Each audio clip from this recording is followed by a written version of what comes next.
I like the way you smile at me. I felt the heat that enveloped me. And what I saw, I like to see. I never knew where evil grew. I should have steered away from you. My friend told me to keep clear of you. But something drew Hello, everyone, and welcome to the Sonic Shuffle, a random and holistic Sonic lore podcast. It's gonna be the anniversary. I am one of the students, Morg. Hello, I'm the other student, Devon, and it's been 1 year since the Sonic Shuffle. And I'm Dan, the teacher, and fuck, I don't know what I was gonna joke about. Anyways, it's been 1 year since we started our podcast. We started on March 28th. This will be going up on the day before, the 27th. We decided, it's 1 year anniversary. We should do something a little special. And we decided for that thing to be watching the Sonic movie. Came out a year ago, too. Yeah, it came out on Valentine's Day of 2020. 1 more month before COVID hit America, and thus became the last great movie of 2020. The last good piece of cinema since until the Snyder Cut hit. Cinema ended with the Sonic movie, and it came back with the Snyder Cut. It was brought back God with the Snyder it. Cut. God damn it. I can't believe this. I'm gonna say I think the Sonic movie is probably better than the Snyder Cut. Yeah, which probably means this podcast will be canceled, and I'm glad to have been around for a year. We're gonna be destroyed by film critics online for it's good for not realizing the auteur of Zack Snyder. I can't wait. Yeah. So until then, before a bunch of nerds break into my apartment and hold me hostage, I can talk about the Sonic movie. So what were your sort of thoughts on it as a whole? Devon, as I understand, this was your first time watching. It was. It was a very fun family movie. I'm gonna say I wish Jim Carrey was allowed to be a bit more Jim Carrey. But I feel he will be full Jim Carrey mode in the second movie, which is perfect. I wanted a bit more crazy Dr. Robotnik. Yeah. A bit more. Yeah, I can see that. But other than that, it was very enjoyable and very fun. Mm-hmm. So for me, part of me part of me hates this movie, and part of me has a good time with it. It's almost in that area of so bad it's good, but it's almost not there because okay, I don't know how to explain this, but you know how there's movies you watch and have a good time and they're bad. People talk about The Room a lot when it comes to movies like that. Where it's just a dumbass movie that turned out badly and you have a fun time. And then there's also mediocre movies where you're I didn't enjoy it because it's not bad enough.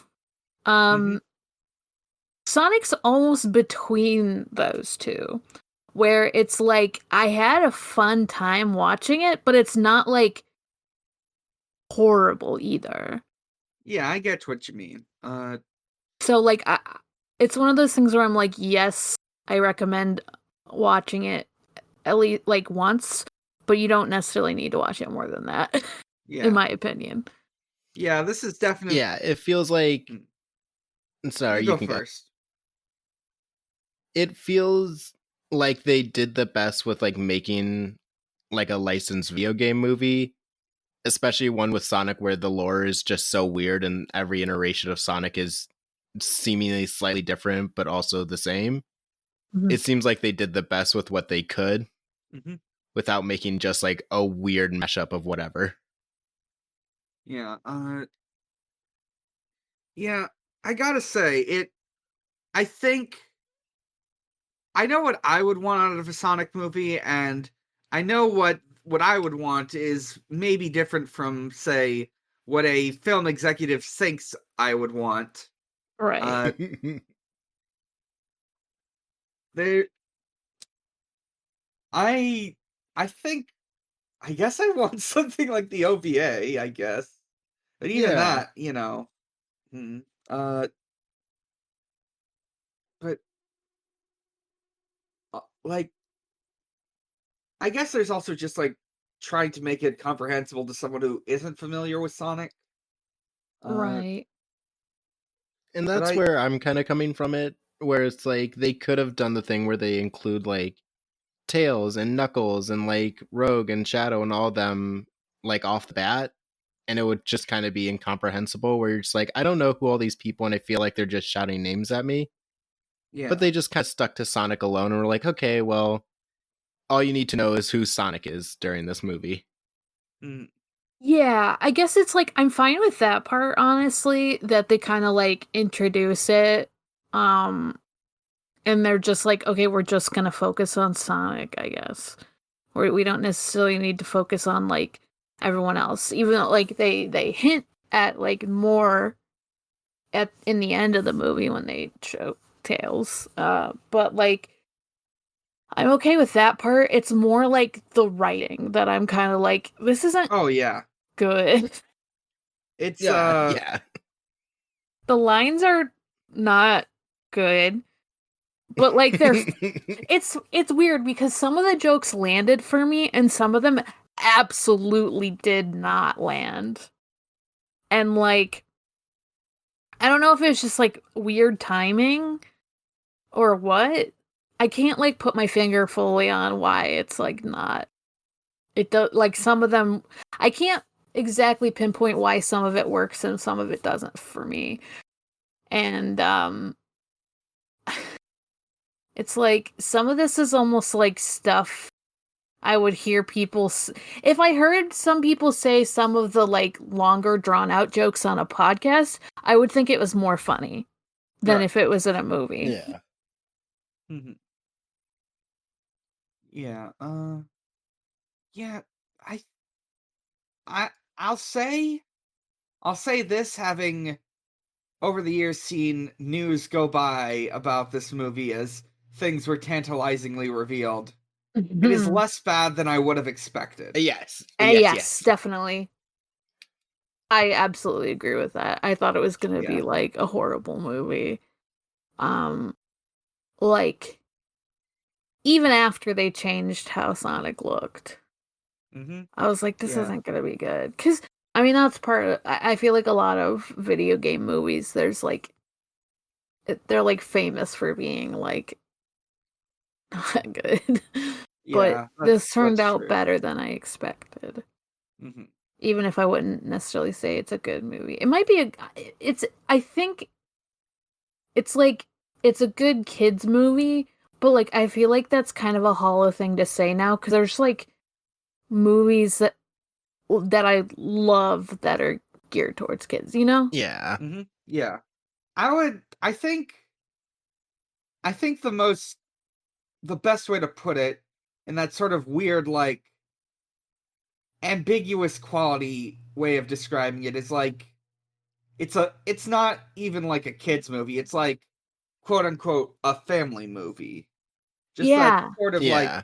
appeal to everyone sort of thing. Yeah, in some ways it's like because it's trying to appeal to everyone, it appeals to no one. I don't know if that's completely fair. It's definitely appeals to people. I know people that enjoy it. It I enjoy it.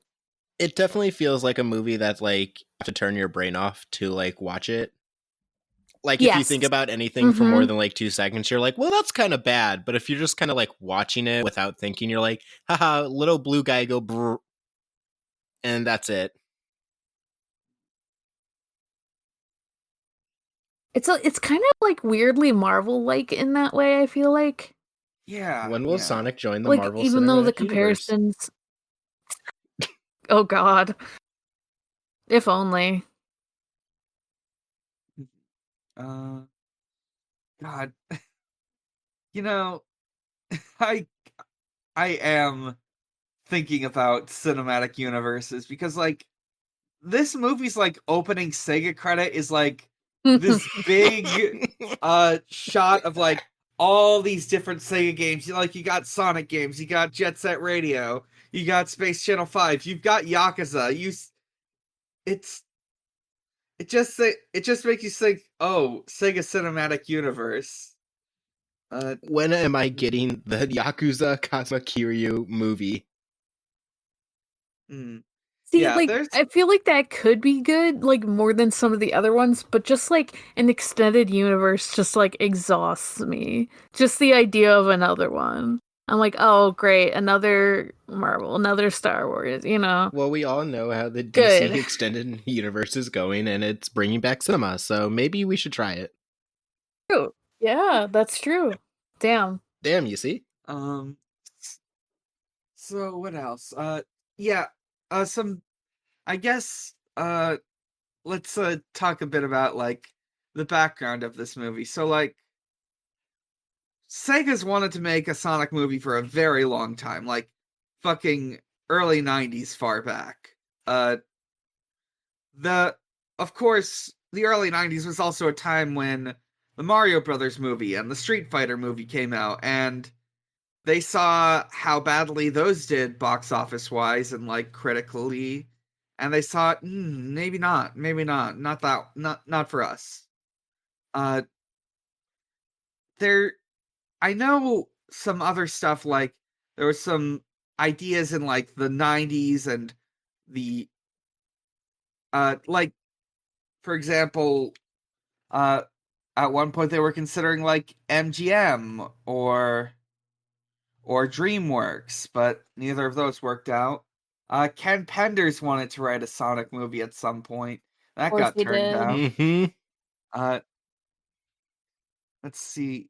In the early 2010s, Sony got the rights to produce and distribute a Sonic film. So like they've got this. They're like working this out with like Mars Animation Planet, Sammy Holdings, etc., etc. Uh, they got like people who had done cutscenes for Sonic games to work on it. Uh, they then and gradually they like let out bits of information like Jim Carrey's gonna be Dr. Eggman. Mhm. Uh, there there was like uh fuck, I don't remember. In like 2017, Paramount got the rights. And but I mean it for Paramount, it's mostly just changing a label because like everyone who was working on it is still working on it at this point. Uh, the then in I believe 2018 or 2019, they started like releasing visual material, like some famous posters where you can barely see him. There's like a picture of Sonic with Sonic's legs sitting on the Golden Gate Bridge. And then they released the trailer where you can see Sonic in all his glory, and it's fucking horrifying. Just look it up. Uh, And naturally, in our modern internet age, where everyone can see what's going on, and everyone has eyeballs and can tell what is bad to look at, people didn't like it. People pointed out things like Sonic has human teeth. Sonic looks hideous. Sonic has bare hands. His Sonic, eyes. His he's soulless, got fucked soulless up eyes. They're small. And Yeah. like, so someone was talking about in a different Discord I was in when this was all happening, like, they were like, oh, I don't like Sonic's eyes in like other thing in like the 3D games either, because so I feel like it if you do like think about it for too long, it is kind of unnerving that it's just one white blob with two pupils. Yeah. Even if it's a stylistic choice, but then it's like they went too much in the other direction for the movie at first, where it's like they're small and like They basically tried to make human. a small blue animal that was hyper realistic. Yeah, they kind of just like were like, what if a person also had like a weird hedgehog nose? Yeah. This is like some. It looks like I Ken would Pender compare it stuff, to actually. cats, but that's an insult to. What? It Yeah. looks like the big Ken Pender comics we were talking about last week. God, yeah, it really does. It has some very uncanny valley energy, like those at least, if nothing else. Mm-hmm. After people realized how bad it looked, they decided to get a bunch of people in to completely redo Sonic's look in the movie, led by Tyson Hesse, who at this point, he's been heavily involved in Sonic stuff. He's done comics, he did animations for Mania, etc. And they changed it again. They released a new trailer. Some people pointed out they probably had to do a lot of work in a relatively short amount of time, which is famously known in the industry as crunch. And they were able to get a not hideous Sonic out in time.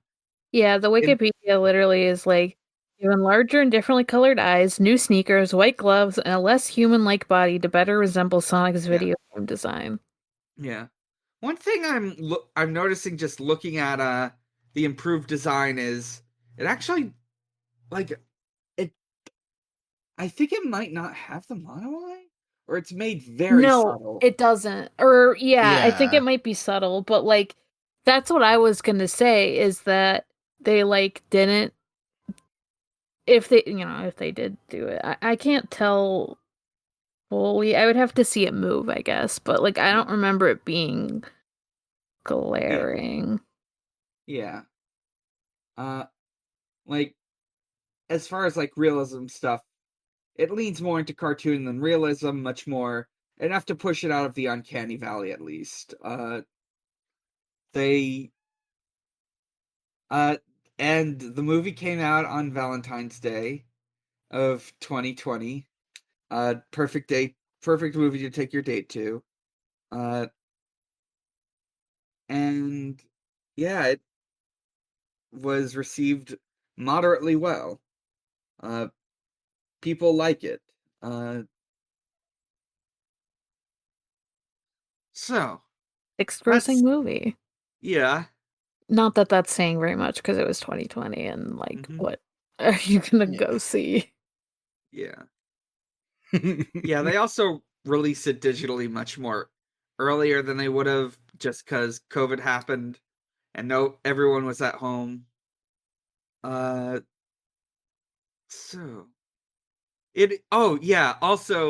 because of COVID, it is the 6th highest grossing movie of 2020. Yes. That's what I said. Yes. And the highest grossing video game film adaptation of all time in North America. No, that's impressive though. Like even without all the COVID stuff, like that part's impressive. Yeah. I can't believe it made more than the Monster Hunter movie. Remember that? Who? Yeah. So what else do I have to say about this? I think that's all I have to say about like background stuff and real life stuff. So, oh right, James Marsden and Jim Carrey are in this as the two human leads, and Sonic is voiced by Ben Schwartz, who has made quite a career for himself. He does a lot of voice acting stuff. He plays Dewey in DuckTales. He 2017. He was John Ralphio in Parks and Rec. Yeah. Okay. So I didn't take notes. No, but I pulled up the plot summary on Yeah. Wikipedia, so we can Yeah. kind of Yeah. just. Yeah, and I might just like skim through bits of it while we're going over this. So the movie opens with a shot in medias res. It's San Francisco. Sonic's getting chased by Dr. Robotnik. And he says, "Hey, how do we?" Oh fuck! How's the I line bet go? you're wondering how I got here. Yes. Record scratch. He's like, Record scratch, yes. Mm-hmm. Bet you're No, wondering. how I got there. And then we cut to many years ago. In a distant land, in a different planet. We get Baby Sonic. Yeah, it's Baby Sonic in the Green Hill Zone. This Baby Sonic came here just in time to what's the word? Popularize on the baby character trend of 2020 and 2019. Yes.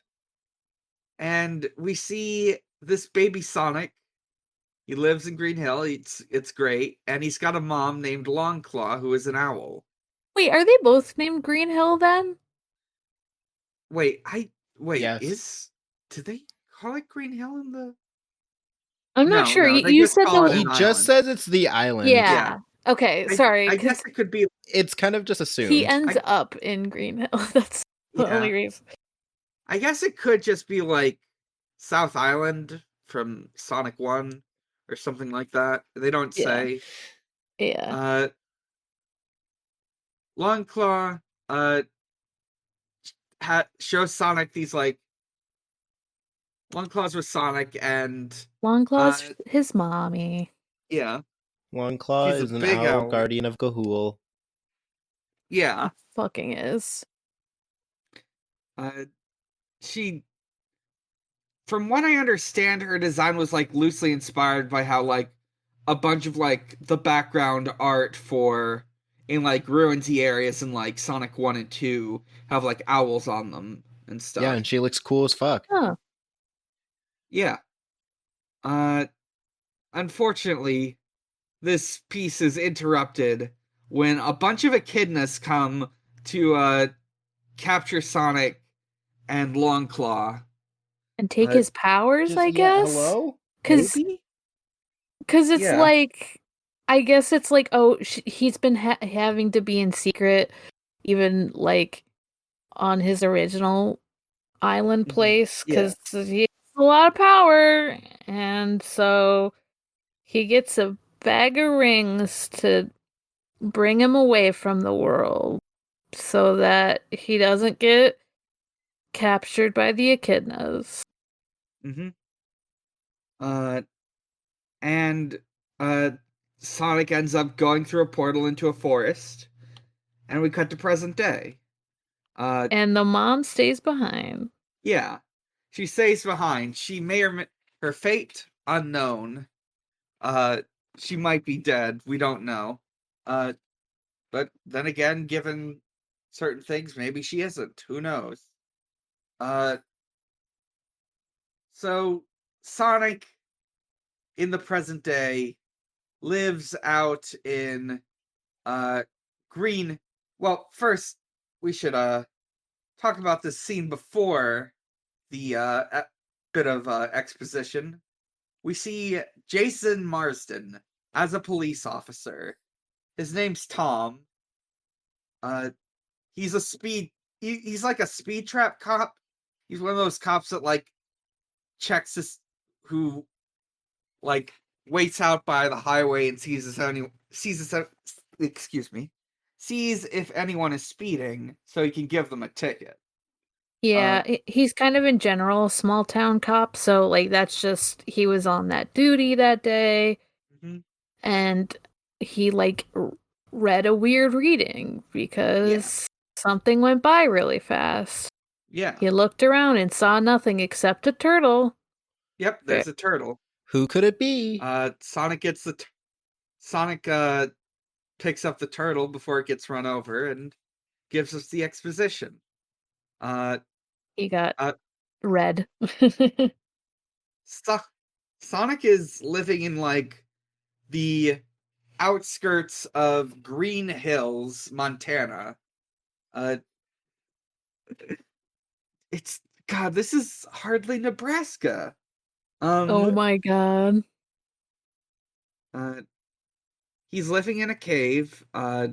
He's got all this junk that people abandoned and he took, like beanbag chairs, comics, Street signs. Yeah, street signs. Yeah. Just anything you can find, he takes it. So in this town, I mean, he's been hunted down by this old man called Crazy Carl, who has no success at that. It's not really brought up again. Everyone thinks he's, crazy and sees the Blue Devil, which is Sonic, and that he's just like seeing things. No one believes him. And he uses that fantastic, very good drawing of Sonic to show everyone. He's got a picture of Sonic, the famous meme picture that is Sonic. Simply look up the word Sonic, but replace the O with an A, and you'll see it. His graphic design is my passion-ass picture.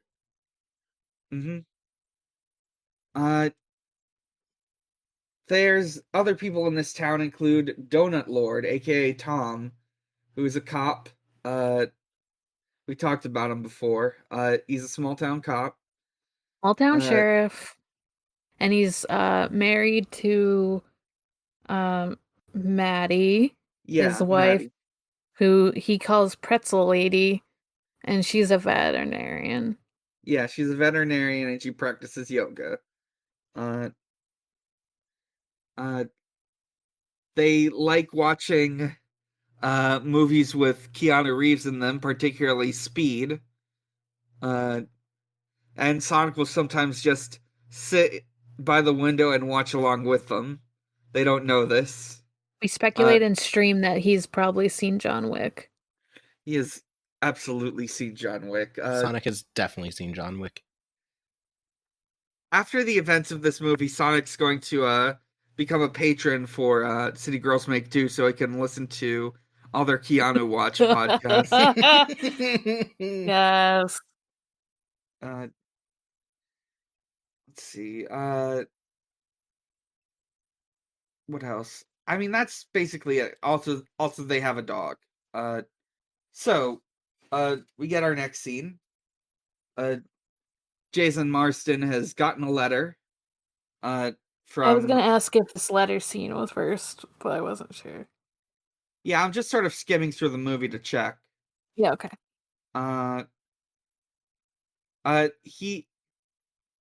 He got a letter from the SFPD.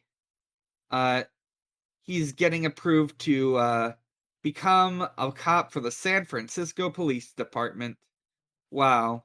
Maddie made him 2 cakes, one in case he got rejected, one if he got it. San Fran sucks. They get an apartment through a certain wonderful app that you, the listener, can use if you want to buy an expensive apartment in San Francisco called Zillow. There's a lot of product placement in this movie. If you watch it, you're probably gonna see some that we will miss just because there is a ton of it. Yeah. I will say this about the product placement. They missed a great chance for Sonic to talk about all the zones he's been to and say AutoZone. Damn. Oh, I forgot one thing. It was before this. Sonic mentions that he stays in this world, but he's got this bag of rings, and if he were to ever be discovered and his life placed in jeopardy, he would just have to escape to another world. And he's got like this whole list of zones which are and aren't safe. And the one he's probably going to go to if things go wrong is the mushroom zone. It's boring. All there is mushrooms and air you can breathe. It's like even more lonely than this one. Yeah. Because at least in this one, there's people around, even if he can't be spotted by them. Yeah. Sonic In this world, he can stare through people's windows. Sonic is a cryptid in this prologue section.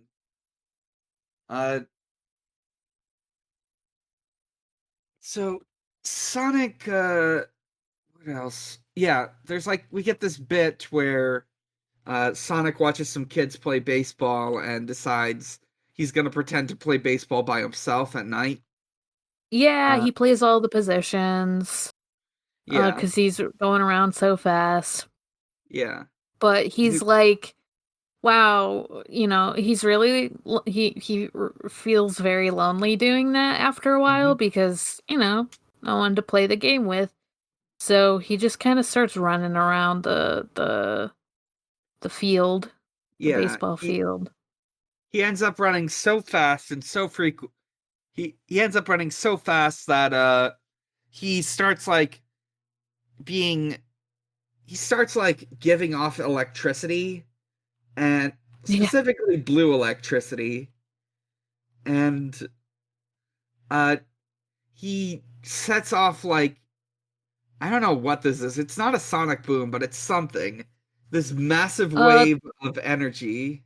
They call it an electromagnetic pulse on the Wikipedia page. Shit. Yeah, it probably is an EMP because what happens is all the power goes out everywhere in Green Hills. Tom has like a little chat with his coworker Wade. They're trying to figure out what's going on. Did we explain why Sonic calls him the Donut Lord? Oh, right. He calls him the Donut Lord because, well, first off, he's a cop. He eats donuts, and second off, he likes to talk to donuts when he's feeling lonely. There's like a scene at some point where he's like trying to talk about like wanting to be accepted into the SFPD or something to a donut that he's just set up on the hood of his car. Yeah. Pretty good. Yeah. And he eats them when they get out of line. Yeah. Anyway, back to he was like talking to his coworker, cop Wade, who's like, everyone's pissed, their light's gone out, they're like, what's going on? No one knows, but I think it happens to more than just Green Hill. Yeah, it happens off like the Pacific Northwest. Oh my god, yeah. And that's why the Department of Defense is like, what the fuck is happening? Yeah. What the heck is fucking? Because, yeah, this movie is, we get this propaganda. Yeah, kinda. This movie is propaganda. I can't tell if it's like military propaganda. Yeah, it's like weird 50-50. Because it is propaganda. Because the good guy is the cop. Yeah, but it's hard to say because Eggman being part of the military is the bad guy, but it's also very charismatic and very funny. Also, everyone in this, like, we go to like a war room scene, and everyone in this is just kind of like an idiot. So I Yeah, can't tell if this movie is full military propaganda. I could see it at the very least saying what is required to say to get some Military money. military budget Yeah. money. Yeah. Yeah, that's what I was thinking. I was like, they probably got some money from the Department of Defense, Yeah. even just for like this part of it, because they technically like enlist help, I guess. Yeah. So like they enlist help to the source of the power cut Yeah. It's like by hiring Robotnik. I think they're just going with the sort of whole one bad apple line of thinking where it's just, oh, the military's okay, but Eggman, he's a bad guy. As long as he's not in the military, it's good. Yeah. But they do hire him because they need to find out what's happening, what kind of wild weapon made all their power go out, and Yeah, he because tracks he's down. Oh, he's go their ahead. best operative. The coup in Pakistan, the coup in Oh God, I forgot they said that. Azerbaijanistan. The guy's like, I've never heard of that country. He's like, yeah, see? Yeah, Jesus Christ. So if we are to take this apart, I could Dr. Robotnik aided a US-backed coup and prevented a independent uprising in insert country name here. So yeah, he's probably done some bad shit. He War criminal Dr. Robotnik. Yeah. To the surprise of no one. Mm-hmm. I don't have a copy of the Geneva Convention on hand, but I'm sure several continuities have done at least one thing that would count. But also, you see his stuff and you're like, damn, wow, cool robot. Yeah, he's got cool robot. He's got cool drone tech, and he comes to this baseball field where the military is camped out, in like this mobile battle fortress, and he shows off by having a bunch of his little egg-shaped robots, which might just be called badniks because I don't know, there's some background stuff that seems to imply that they're just called badniks. Yeah, Agent Stone, who follows him around and answers to his beck and call. It's very it's very homoerotic. Yes, extremely.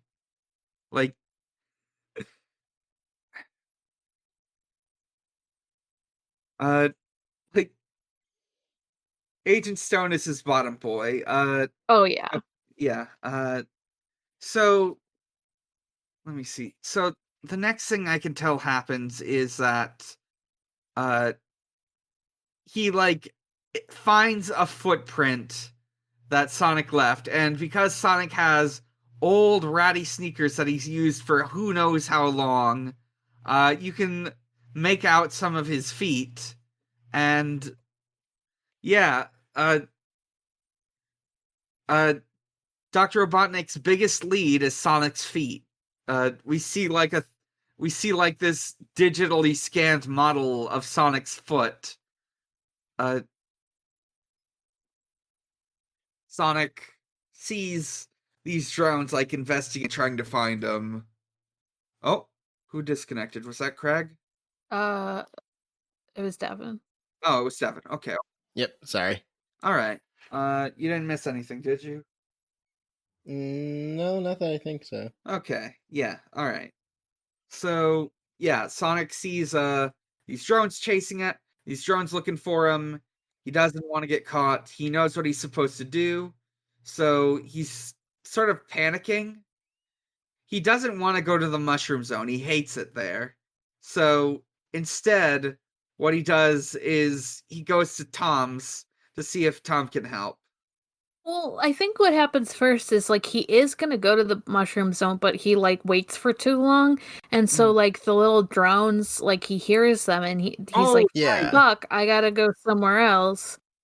I gotta go to like somewhere else so the drones don't find me.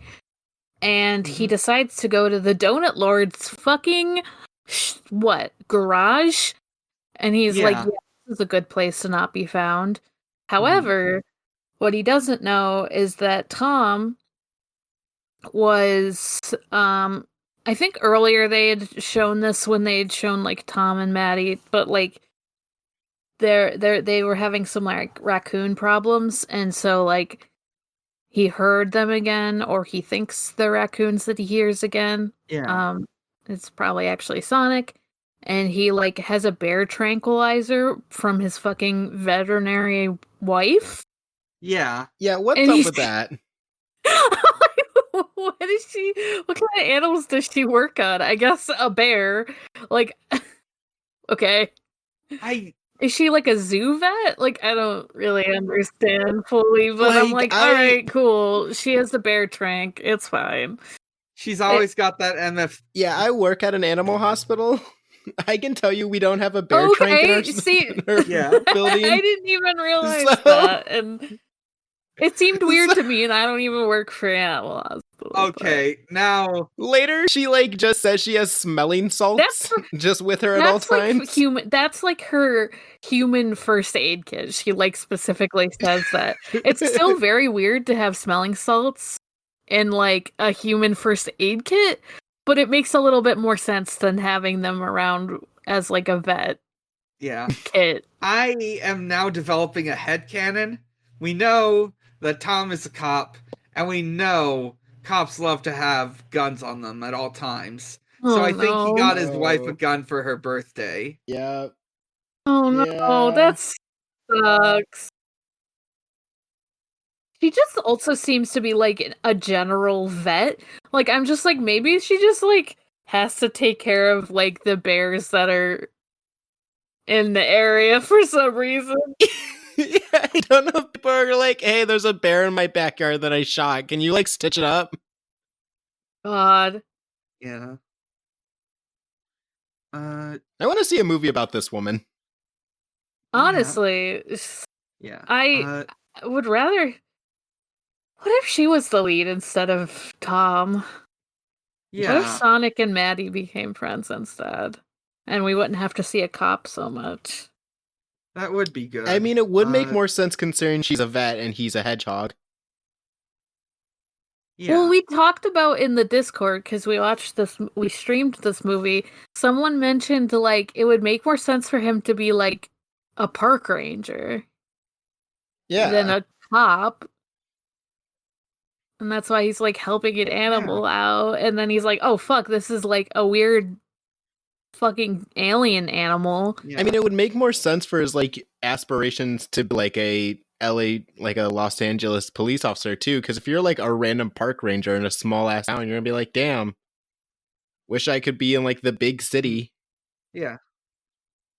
And then he realizes, damn, I don't want to go to the big city because I hate cops, ACAB. And then he's like, fuck, I'll just stay as a park ranger. And that would be good. Yeah. That would be a better movie already. I'm just making a better movie. I'm sorry, but yeah, no, he does this have is good. This is good. He does have the trank gun, and he fucking opens his garage because he hears Sonic, and he just shoots him because he's like, ah! Shoots him with the trank. He says, "I won't hesitate." Let's see. Let's see. Sorry to step back a bit, but like, the only other things I just want to note are Maddie is with her sister Rachel and her daughter Jojo, and I assume somewhere in the Bay Area. And also, they do talk about Olive Garden because they say like, we're gonna go to Olive Garden when you're here, your family. Oh my god. Yeah, they do. And there's also like her sister is like making a lot of snide comments about like You should divorce him. He should. Divorce him, sis. And I'm like, damn, I you're mean, right. she should. You're right, and she should, but you're supposed to be like in the wrong here, I guess. Yeah. Which is annoying. Mhm. I have to take Tom's side, and I don't like it. She's the bitter, sassy black woman. Every movie's gotta have it. Yeah. Oh yeah, well, yeah. She's very much that role. She is, huh? So, Yeah, that sucks. yeah. But yeah, Tom is pointing a trank gun at Sonic. He shoots Sonic, and Sonic passes out, I think. Yeah. Yeah. He wakes up in a cage.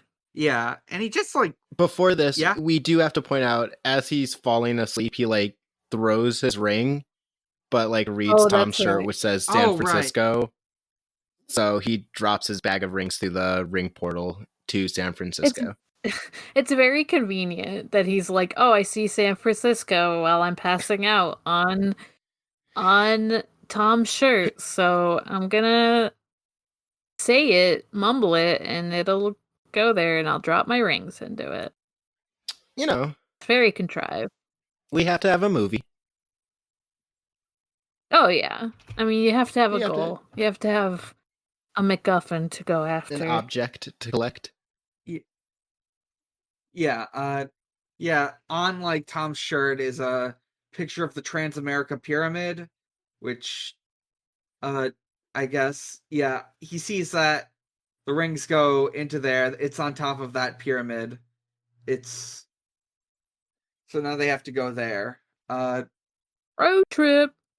Mhm. Well, not yet. Woo! But first, Sonic climbs out of the cage he was not locked in.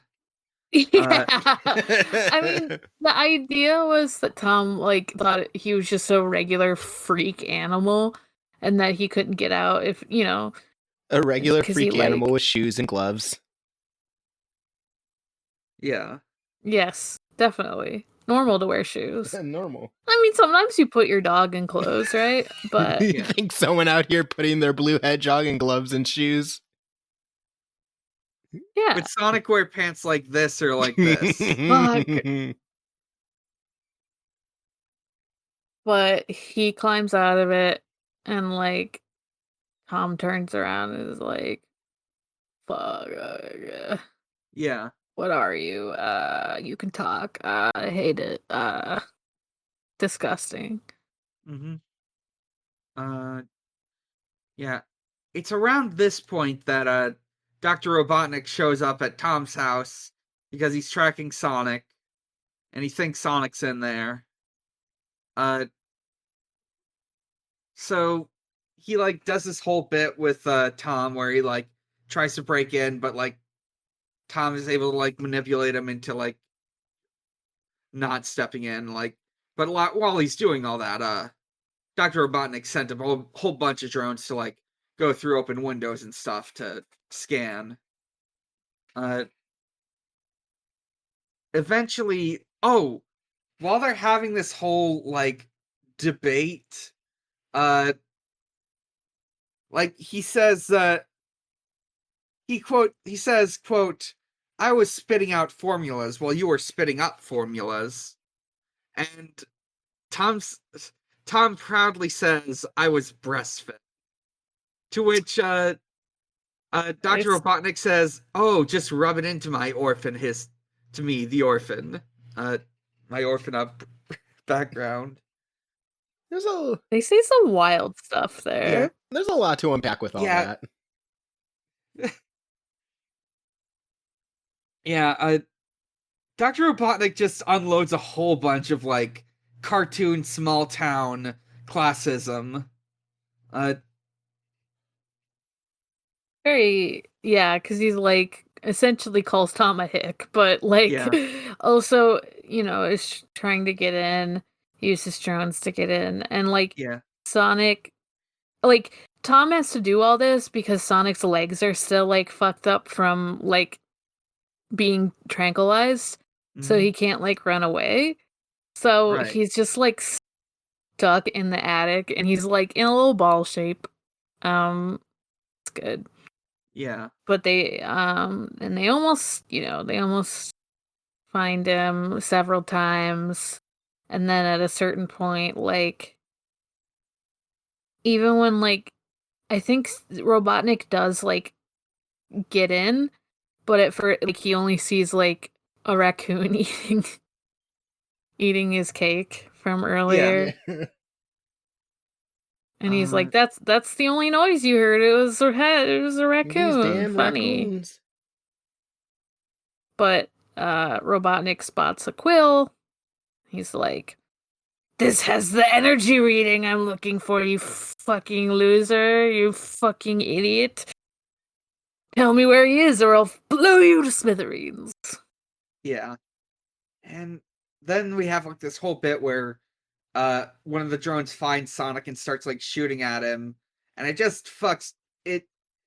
They sort of like trash Tom's surprisingly nice house. Doesn't it before that though, like Robotnik has to get knocked out because he gets right. Because what happens is Sonic comes out because Robotnik counts down to be like, he better, show me what this thing is. And Sonic doesn't want his donut lord to get hurt. And Robotnik gets startled and he gets fucking punched. And then the drone starts shooting around and Sonic jumps on its back to like make it shoot around the house. Mm-hmm. And they like both escape eventually. Yeah. They get out of there. They get into like Tom's car. I don't know cars, so I'm just gonna say Tom's car. It's a truck of some sort, pickup of some sort.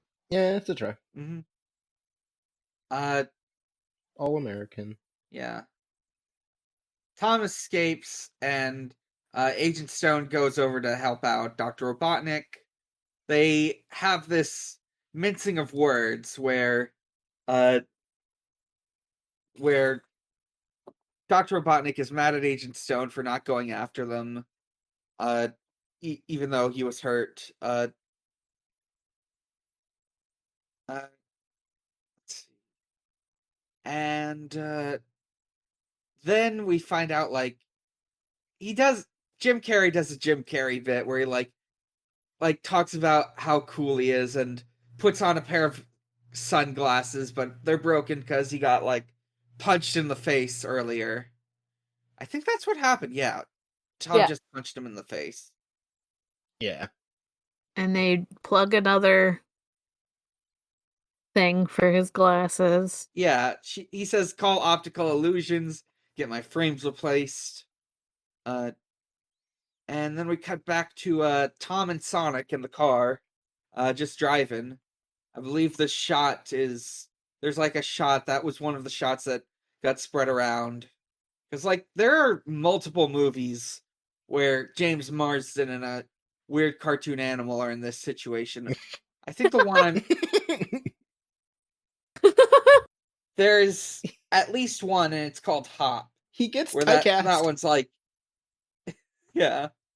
Yeah, I guess so.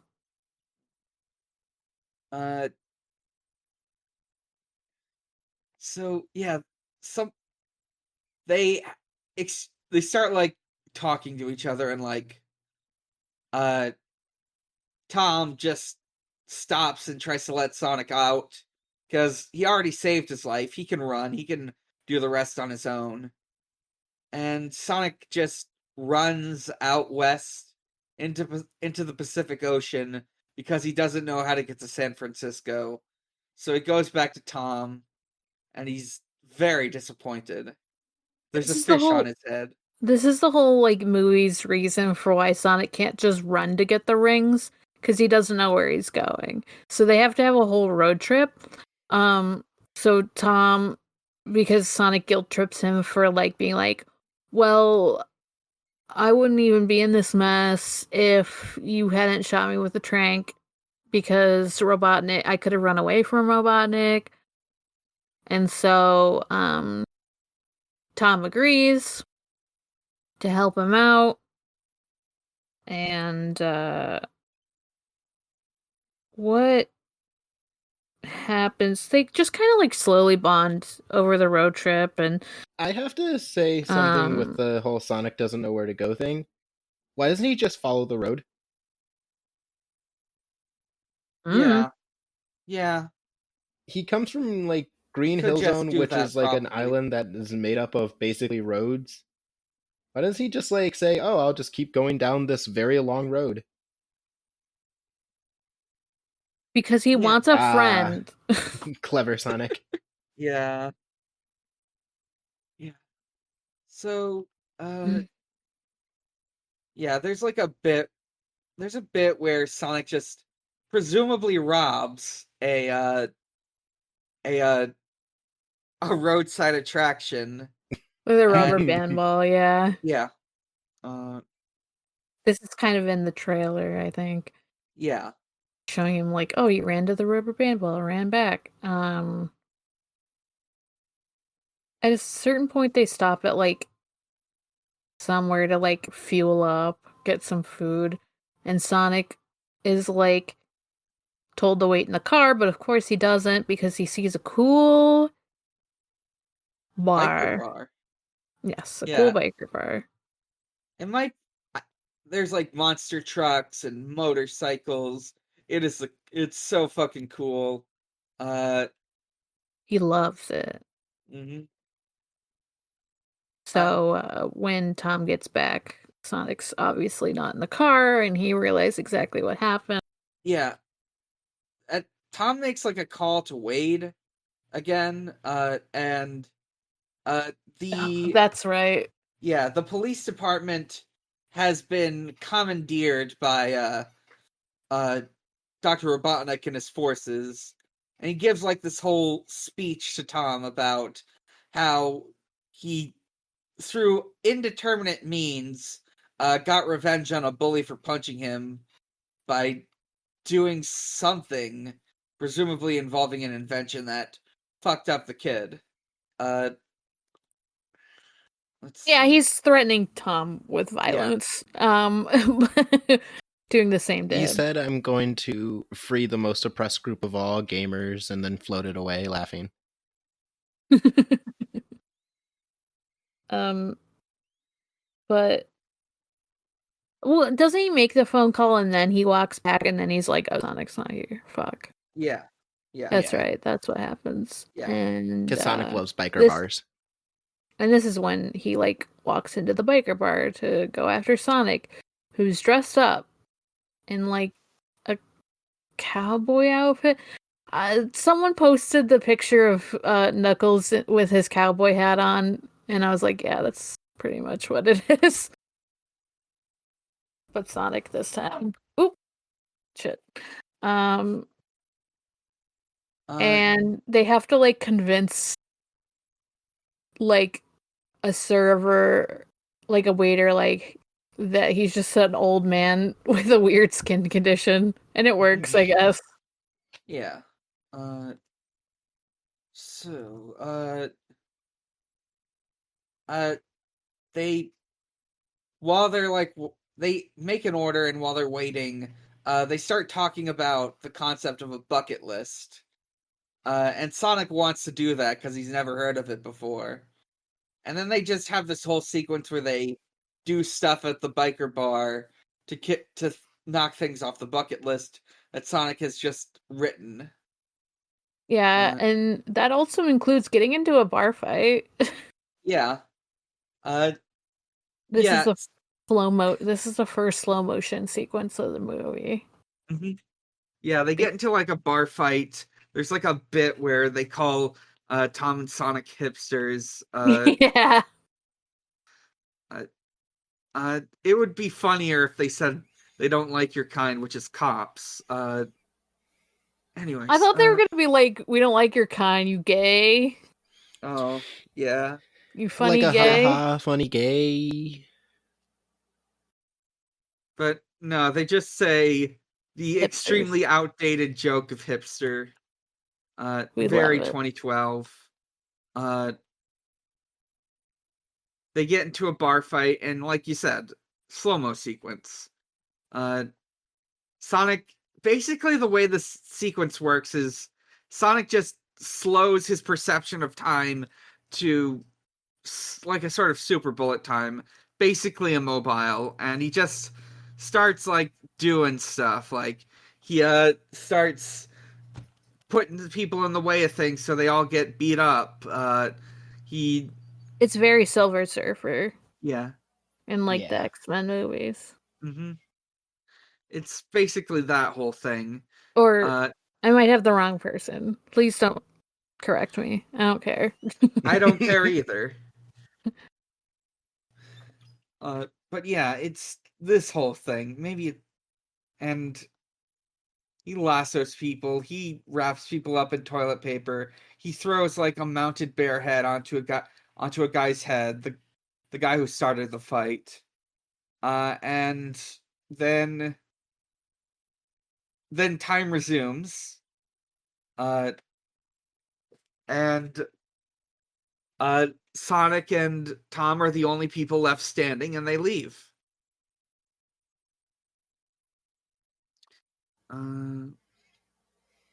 They have like a hotel room and Yeah. They go to a hotel room. they Sonic's bond. bored. Mm-hmm. They become buds. It's a whole bonding thing because then, like, when Sonic eventually falls asleep, it's like, oh, the last thing on his bucket list that isn't crossed out is make a friend.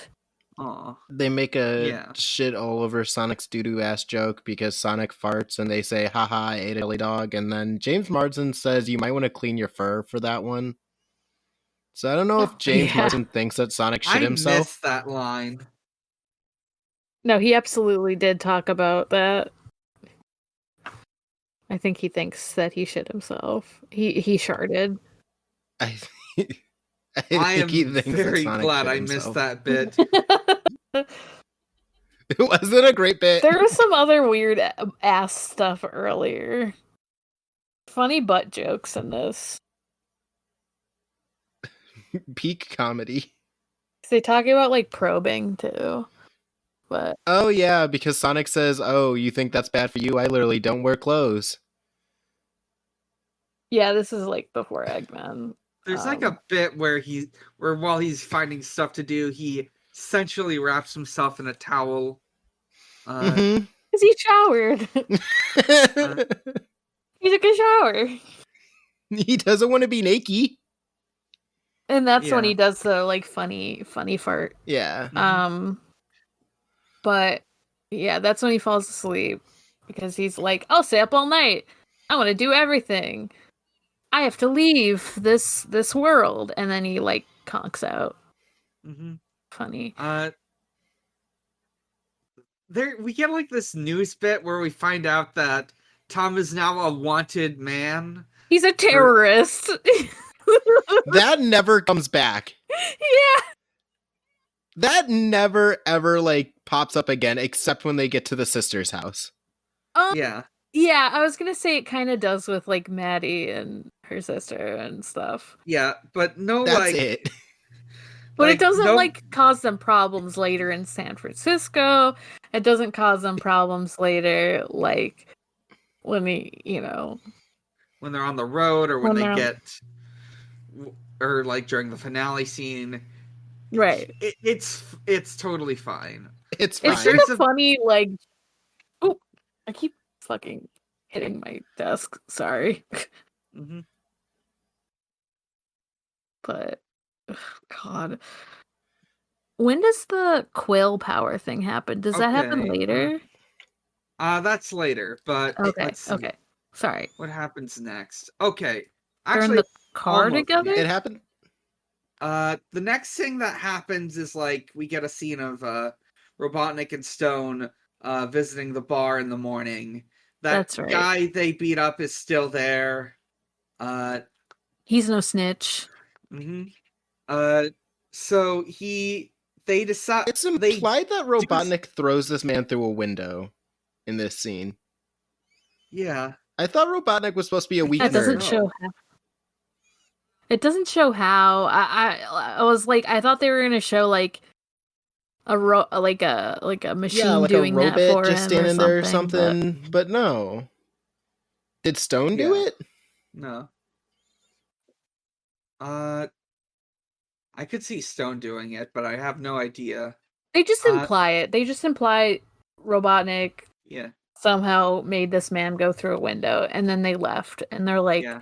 okay, we're just going to use the energy reading to find where they went, Yeah.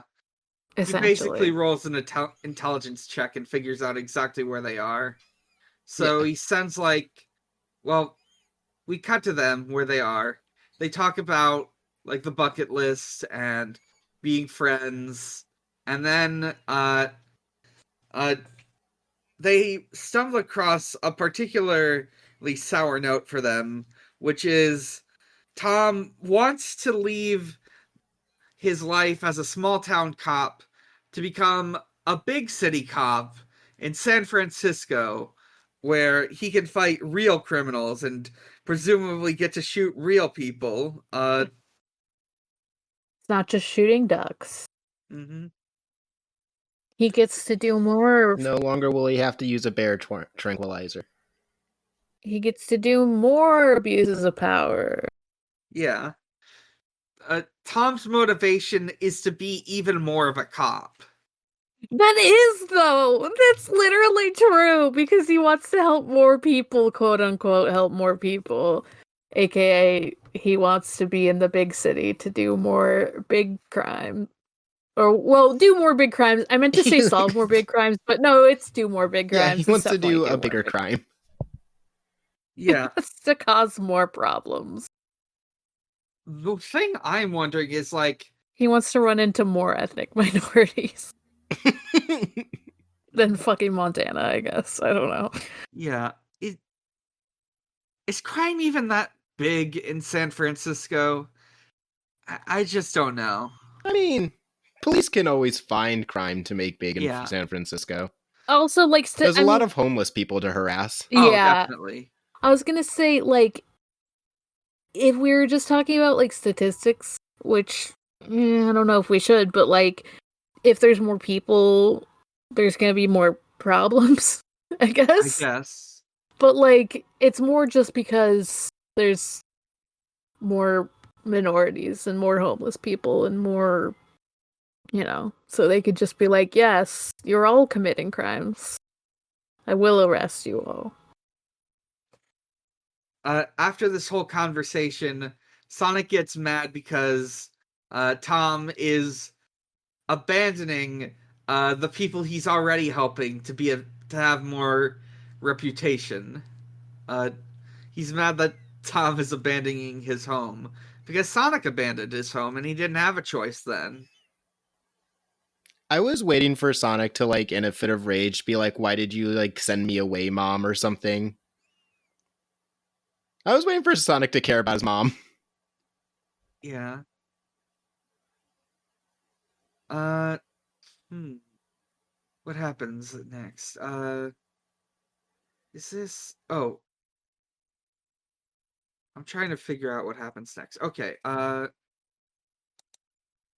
so Dr. Robotnik decides he's going to send a drone car to attack them. And we get this big driving action sequence where they're being chased down by this drone car. I did not track this action scene very well. I didn't pay a lot of attention, but I mean, it was kind of just like, those Russian egg doll things where, like, a smaller one's inside of a smaller one inside it. Or, like, that's what it is, but it's a robot. Yeah, it Yeah, starts Sonic gets... Sorry. You go ahead. Sonic, this is the part where Sonic gets so mad that he does, like, his first spin dash. And that's how he takes out the first car.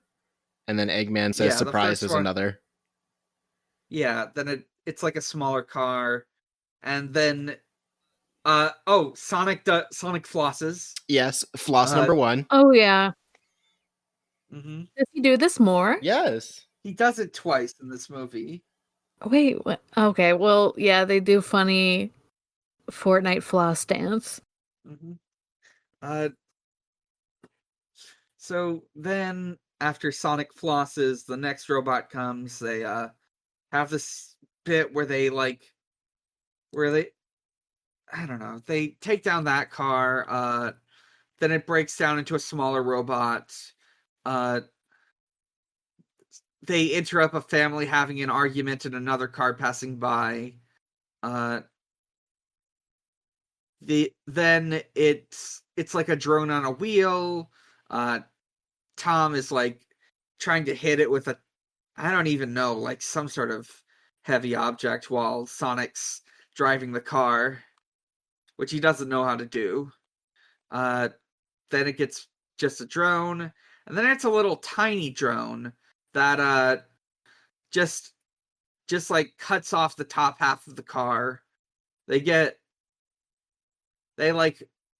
end up like on the side of the road. And then the last phase of this robot, it like turns into a sticky bomb. And they have to like pull over, get out, try to get it off them.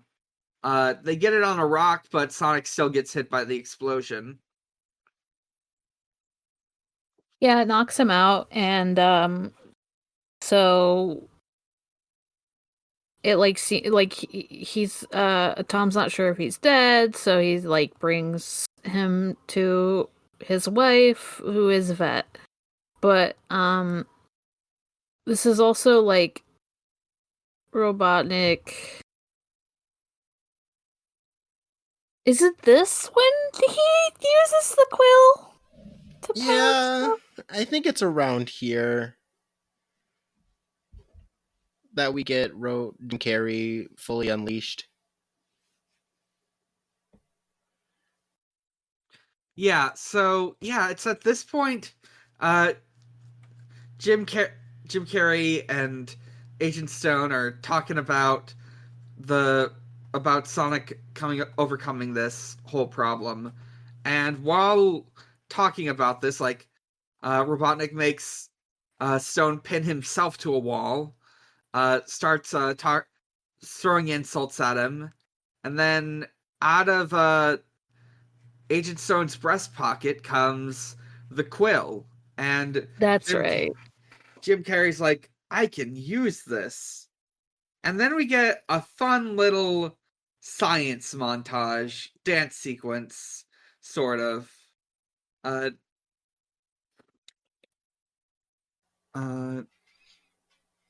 me wait. Shit, that doesn't happen yet. Fuck.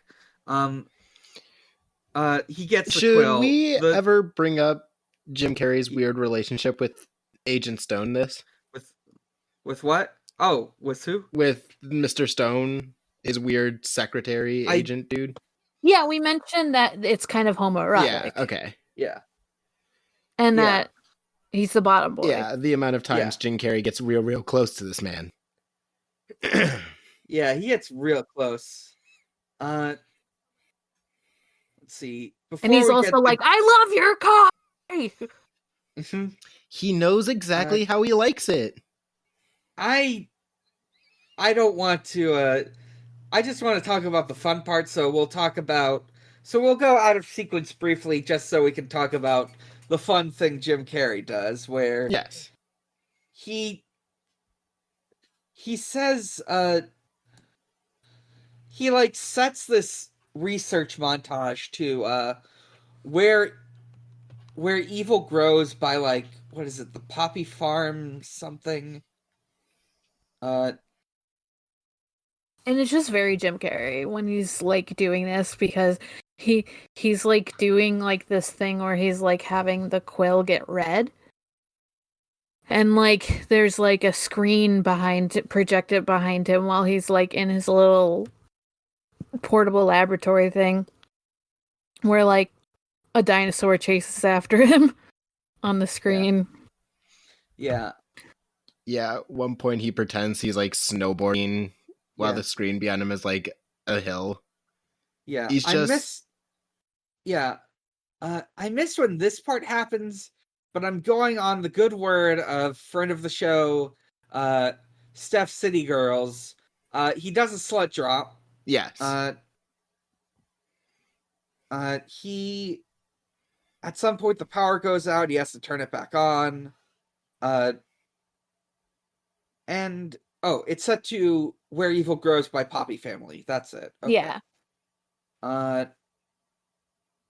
And yeah, he gets results. He scanned this quill and he knows how to tap into Sonic's energy. And now that we've talked about the fun part, we can go back to Rachel's house where Tom and Sonic are now.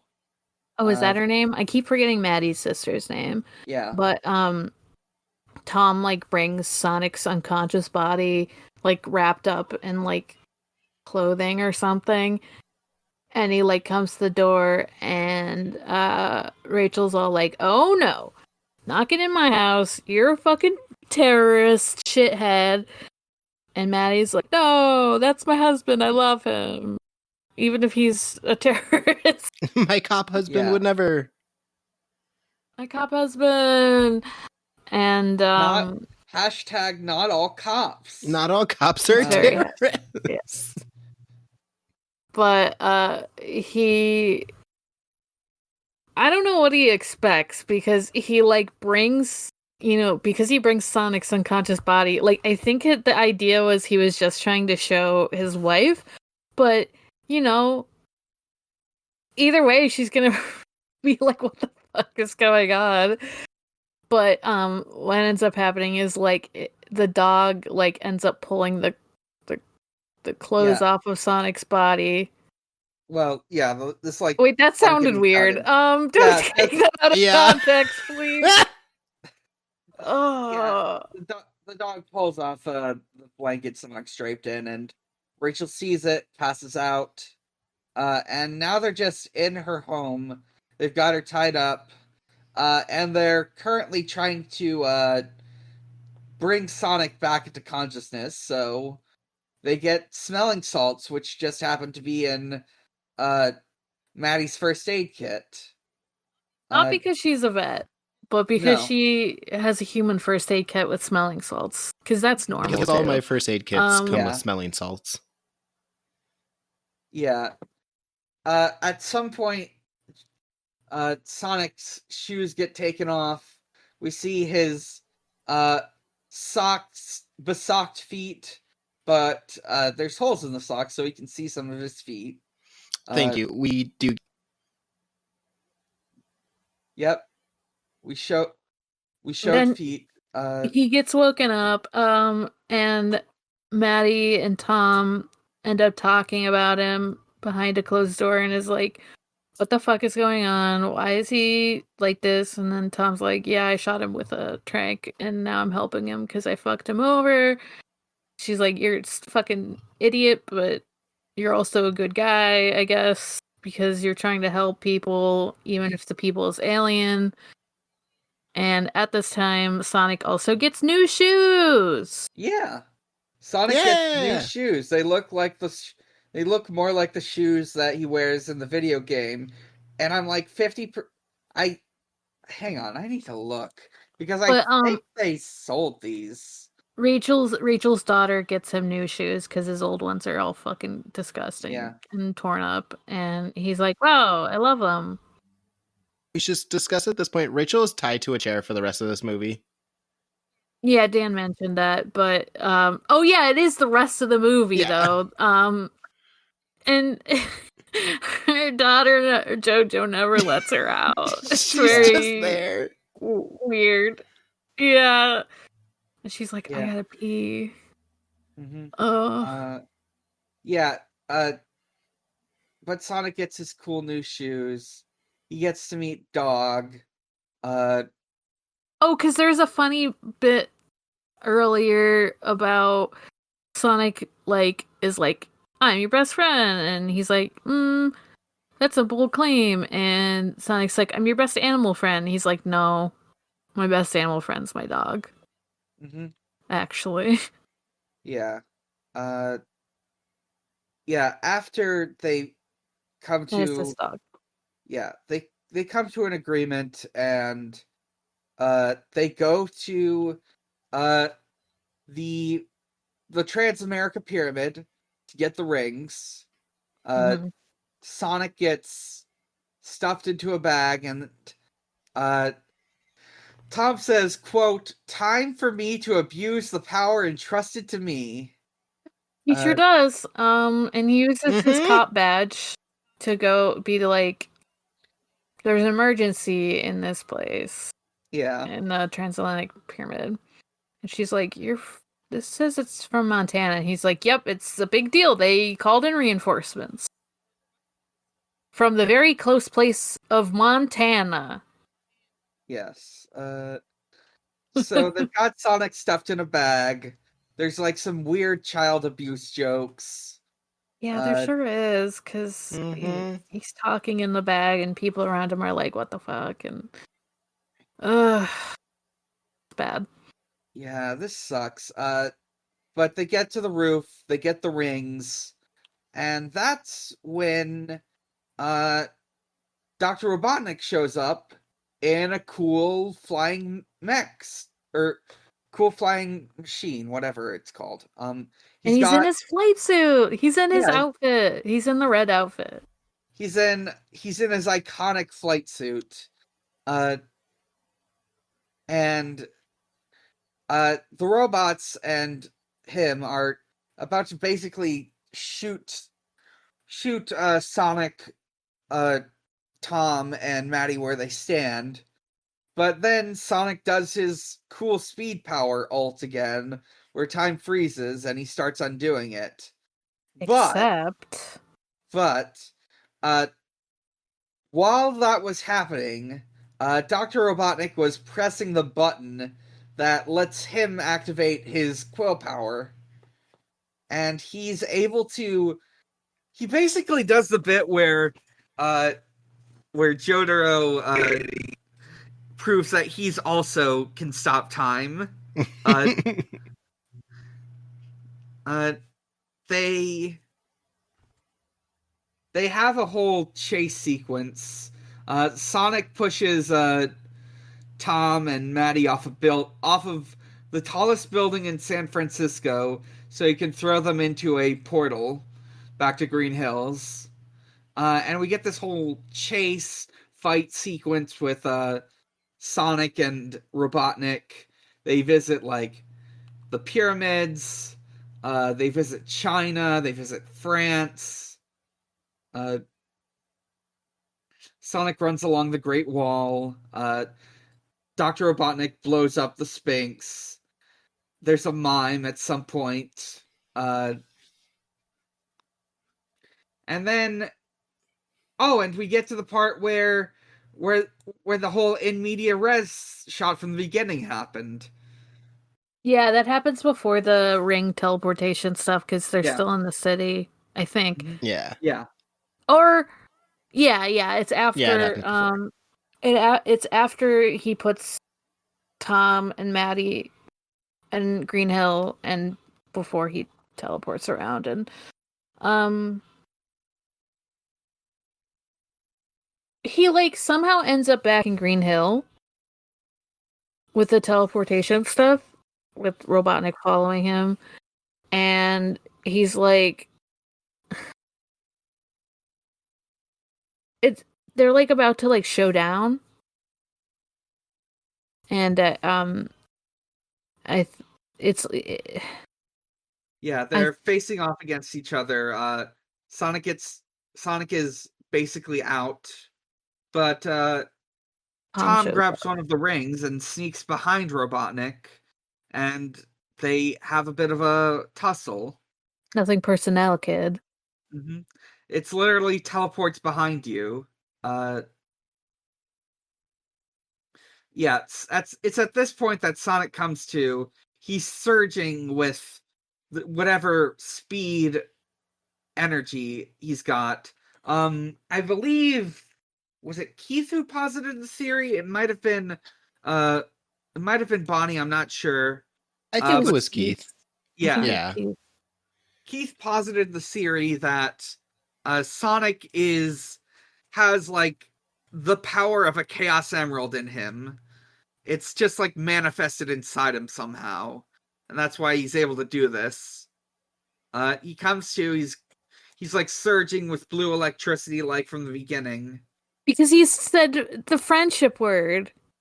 Oh yeah, because they're friends. Sonic is literally powered by friendship. Because Tom's like, that's my friend. Yeah. And he's just like, gets energy and stands up, and he's like, gonna fucking do something where he can just like take control of the aircraft with the electricity and like pull out the quill that's powering everything. Yeah. He It's like, what is happening? He like pulls the energy out of the quill because he's just like, well, that energy is mine. Yeah. And to defeat Robotnik, he pushes him into another ring portal, and this one takes him to the Mushroom Zone. And that's the last time we ever see Robotnik.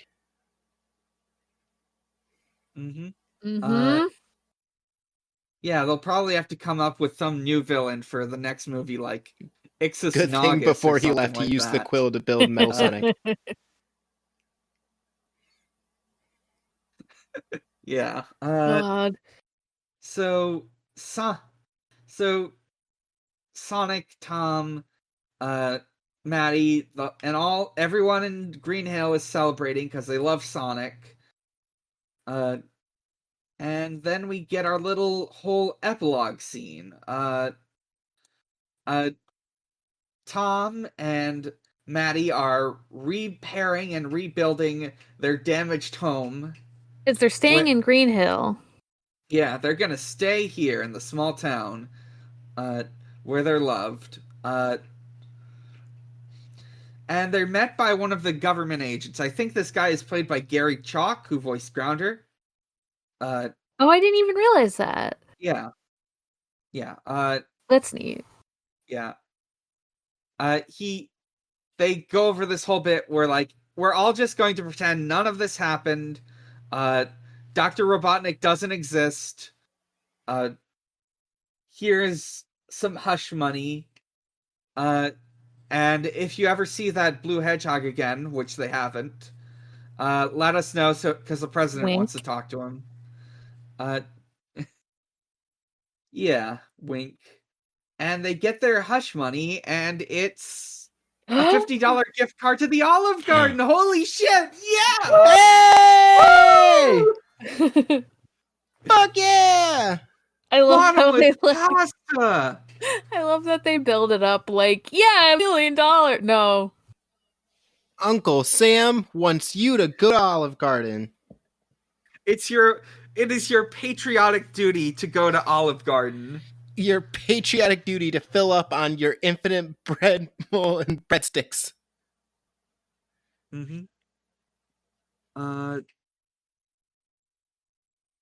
So what else? So they see Sonic. They say he's gonna go to his cave, which is, as it turns out, is a room they've set out for him in the attic. Sonic lives in their attic as their son. Their son, yeah. I mean, it's weird because they do mention like it's a school night, but like, at first it's like, oh, because you have to go back to the cave, but it's like, oh no, you live in our attic. You're my son. Are they friends? Are they adult and child? Who knows? It's very unclear. It's very unclear how old Sonic is. We forgot to talk about a weird line that happens earlier that kind of ties in with this. Like, when they're on top of the pyramid, Maddie does say that Sonic and James Marsden, whose character name I will not remember, she says they're very cute together. Yeah, that's a bit of a weird one. I just was like, oh, they're like cute friends, I guess. Yeah, they do the whole like, well, we're not friends bit. We don't show emotions because we're both men. We're both dudes. And I'm like, that's normal. Dudes rock. That's healthy. Sonic flosses again. He's got a race car bed. Everything that he like salvaged together in his cave from the start of the movie is here. And it's a happy ending.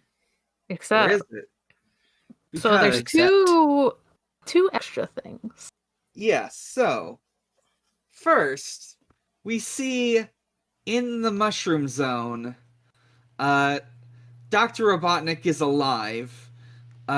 He has shaved his head. His mustache has become enormous. He travels around in his damaged flight suit. And he's got Agent Stone, which is just a big rock that looks kind of like a human face. Yes. And he still has Sonic's quill.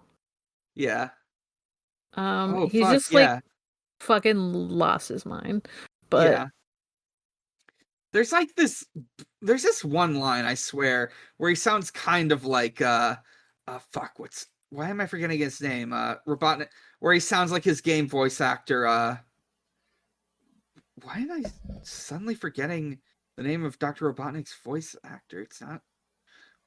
I didn't even realize. Mike Pollock. Sounds like Mike Pollock. There's like one line where he almost sounds like Mike Pollock. It's weird. I love it. Yeah, he gets real close. Mm-hmm. Yeah. He says he'll be home by Christmas 2022.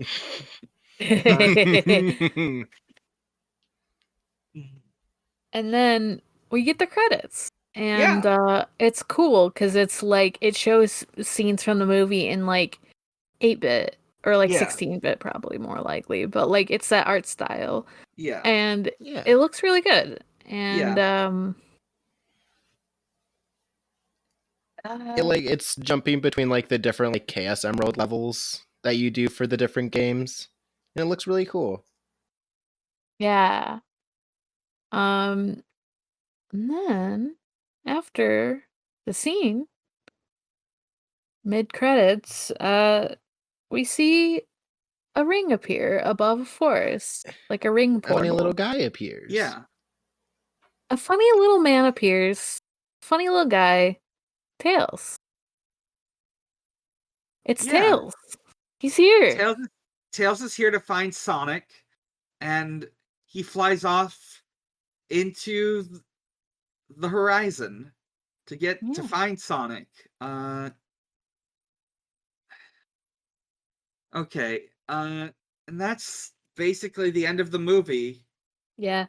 Hey, that's movie. Okay, so as per the tradition I want to eventually establish, I am going to read off some lyrics. These are the lyrics to Speed Me Up by Wiz Khalifa, written for the credits of this movie. Incredible. Thank you, Wiz Khalifa. Thank you so much, Wiz Khalifa. Left my heart and my soul, you see that I ran.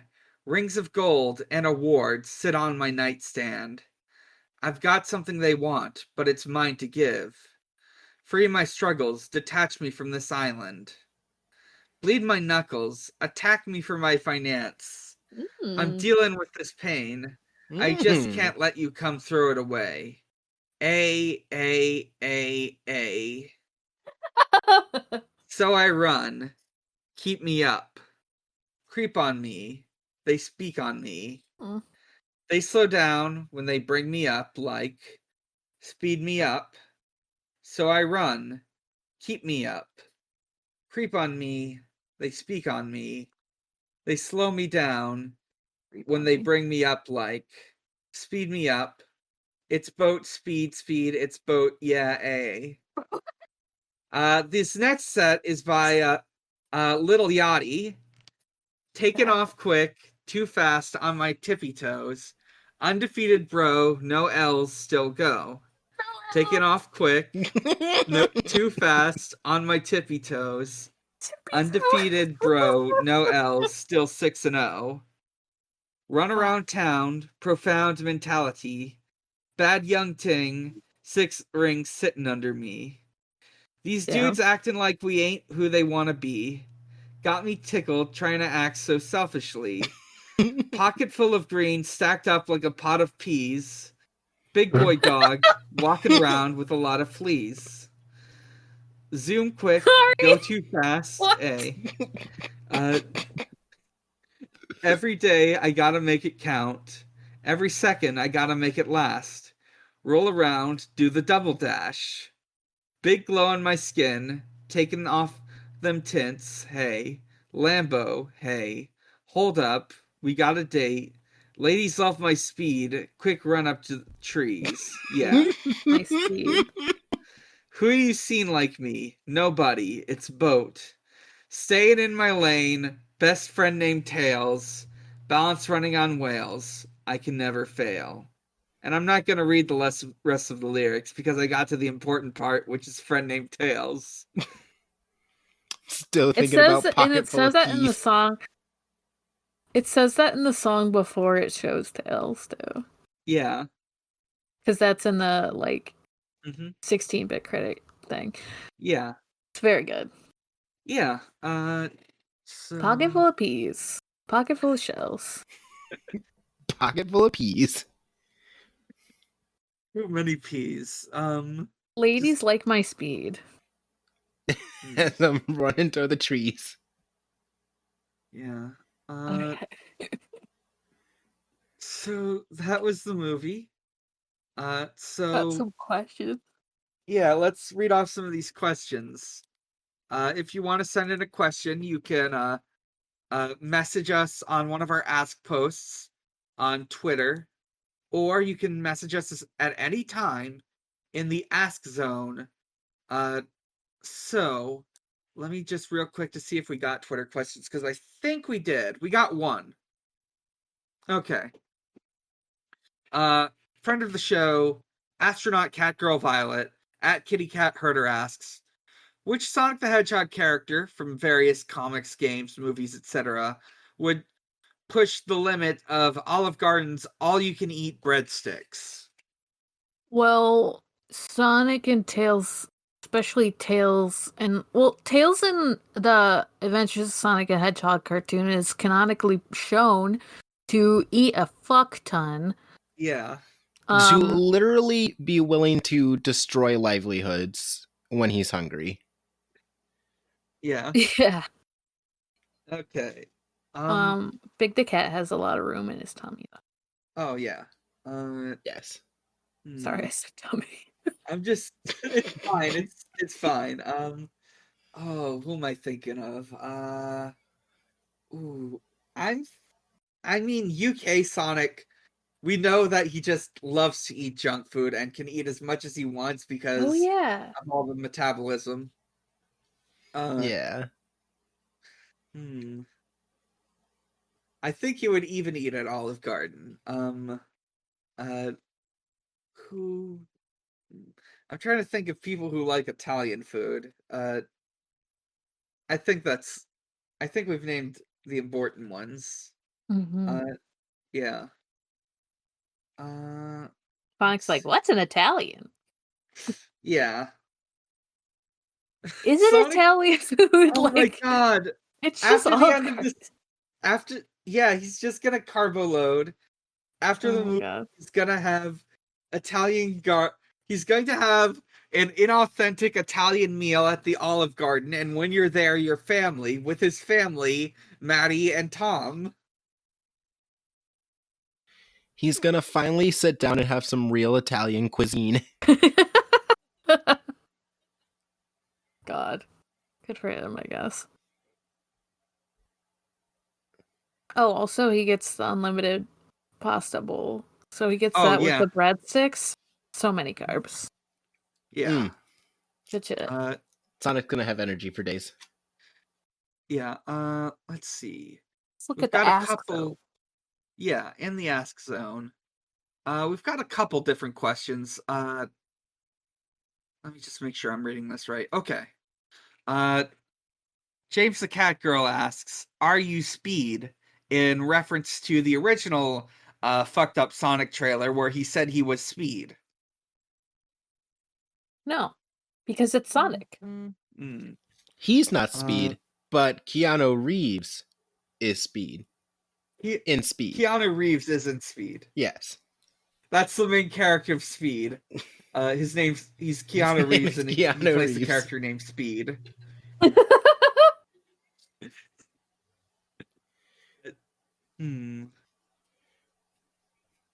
Casey asks, what is your favorite entree to purchase at Olive Garden? And super salad. Been to Olive Garden in so long. Like, even I've- before quarantine, I have no idea.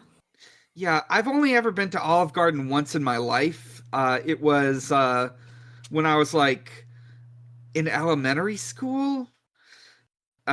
We decided I wanted to eat there one time because I saw the ads. It was okay, but I don't really need to go to Olive Garden because I can cook for myself better Italian food. And more specifically, I have an uncle who spent like 20 to 30 years working at an Italian restaurant and knows how to make real Italian food. Yeah. Yeah. My mom is not Italian, but her husband's mother is, and she learned how to make her sauce, and it's very good. Mm-hmm. And I would rather eat that than Olive Garden, probably. I don't know. I'd probably eat whatever though. Like, if I went there, I'd probably just, get their fucking pasta, because I feel like that's what they're known for. I don't know. Yeah. And soup. I'd probably get soup. I'm more of a soup person than a salad person. Yeah, same. Depends on the salad, I guess. Yeah. Devon, you got anything to say? Regarding Olive Yeah, I Garden? haven't been to Olive Garden in 1,000 years. I'm just gonna say anything with like Alfredo in it because that's good. Or Yeah. I can hope it's good at Olive Garden. And Okay. I'm gonna say, I'm more of a soup person. There are a lot of varieties of soup. All right. Yeah, love me a soup. PR the Disaster asks, best songs to slut drop to. Ooh, That's tough. For me, it's got to be Fist Bump. I think a slut drop to Escape from the City. I don't know. It'd probably just be. I don't think I could do it, first of all, because I don't have an Same. ass. But a slut drop is a way of being. It does not determine your body. You have to have the soul for a slut drop. If we're choosing Sonic music only, I'm gonna go with that weird clown theme from the Sonic and Knuckles game, just because I think it would be funny. Oh, Carnival Yeah, Night Carnival Zone? Night Zone theme. Right. If not, then I still have Hollow Knight on my brain. I'm just Okay. gonna say "Slut Drop the Cornifer's" little song. All right. oh God, Mhm. I feel like that does not fit at all, and I like it. No, it doesn't. But I'm gonna try to make it work. Let's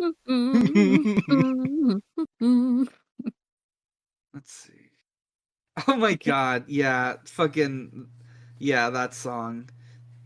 Yeah, that is a song to slut drop to, as Zelda does. Zelda slut drops to that song every night for her husband. Jesus fucking Christ. He made it for her. James the Cat Girl asks, can I change my question to which did it better, Power Rangers and Krispy Kreme or Sonic and Olive Garden? I don't know what the Power Rangers did with Krispy Kreme, unfortunately. They had Krispy Kreme everywhere. The Power Rangers movie had Krispy Kreme everywhere. I never saw I think it was like a whole thing where it was like the plot MacGuffin. Where God. like the main villain thought like Krispy Kreme was like an item of power, so they had to defend it. That does sound better than the Olive Garden bit, though. Yeah, it's truly a great bit. Yeah, that's incredible. And also, I want to see the Power Rangers do the Vine. The Power Rangers should have flossed in that movie like Sonic does in this one, though. So Sonic wins in this. Yeah.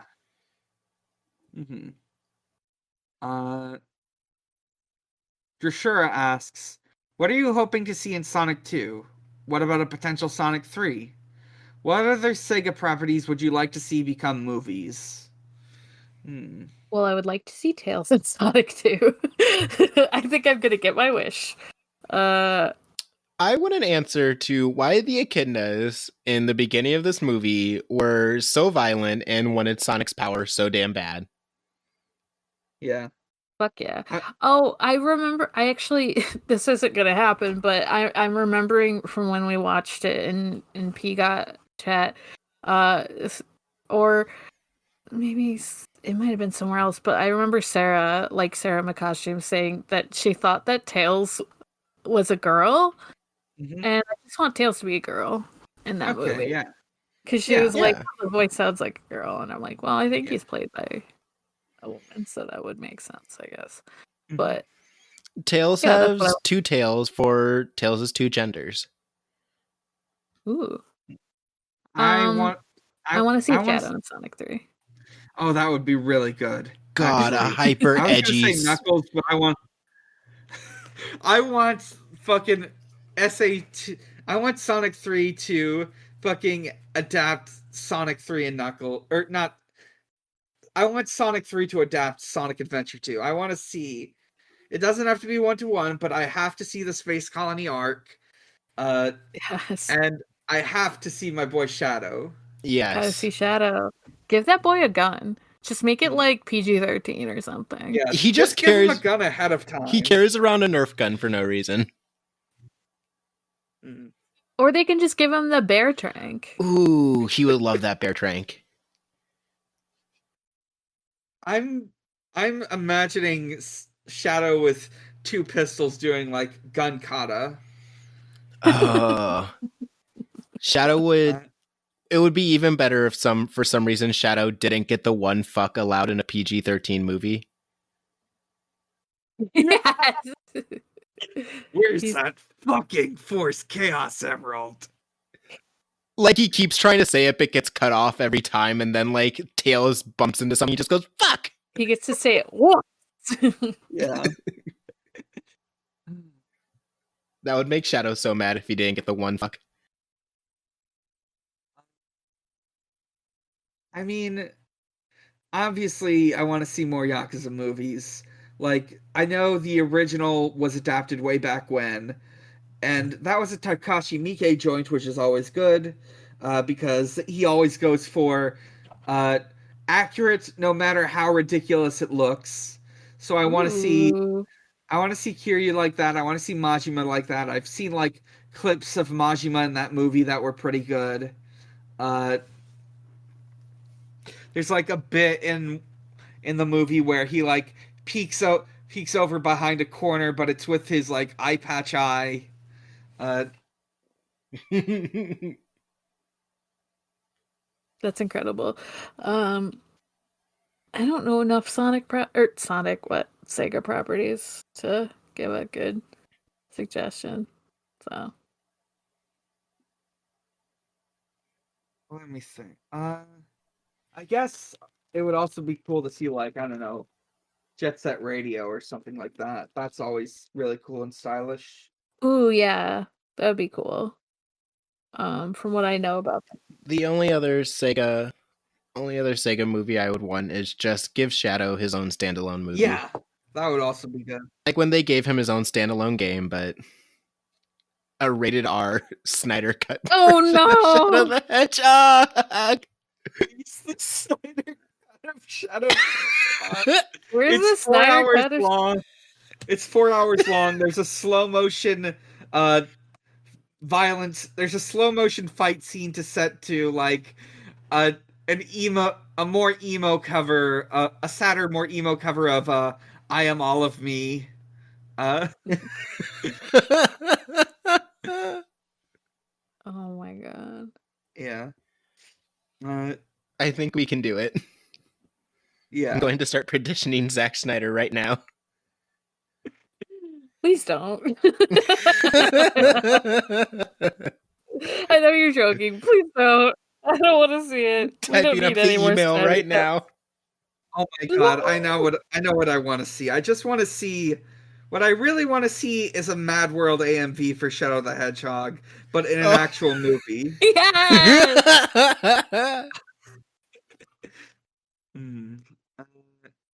see. Keith the Mouse asks, Dr. Robotnik is hosting a fashion show in his sexy science truck. What evil-looking outfit are you wearing? Ooh. I don't know enough about fashion to give a good answer. Walk, walk, fashion baby. Walk, walk, fashion baby. So, I was listening, like, I was finishing up City Girls Make Do, and they were talking about in the movie how, in the gay wedding, in the second movie, Carrey is wearing, like, a Maleficent hat. So I want that makes me, like, want a Maleficent hat for True. this. It makes me crave it. And then I want some, like, I don't know, like, all I can think of is just, like, sexy vampires. And I'm like, that's fine, I guess. Honestly, all I'm thinking about is, like, evil cowboy. Ooh. I'm thinking, like, the one thing is, like, some sort of supervillain getup. Maybe, like, a lab coat or, like, a spandex outfit. But this is very important. I very much need the midriff exposed. Yes. Yes, obviously. Mm-hmm. Midriff must be exposed on all these outfits. Maybe with an ass window. Yeah. Risky. Yeah, Love I'm it. thinking, like, evil cowboy, but it's like a JoJo version of, like, an evil cowboy where I'd just have, like, chaps, but obviously they'd be assless. Midriff would be exposed. The outfit, you have no idea how I got it on in the morning, but it is. I kind of actually want to dress like, he's not a villain, but they're not a villain, but I have a character in a story I'm writing who's, like, essentially a tiefling CEO. Mm-hmm. I feel like that would be fun to dress up as. Mm-hmm. It's like an evil CEO great. with horns and a tail. That sounds fun, actually. And I'd be very handsome, so. Mm-hmm.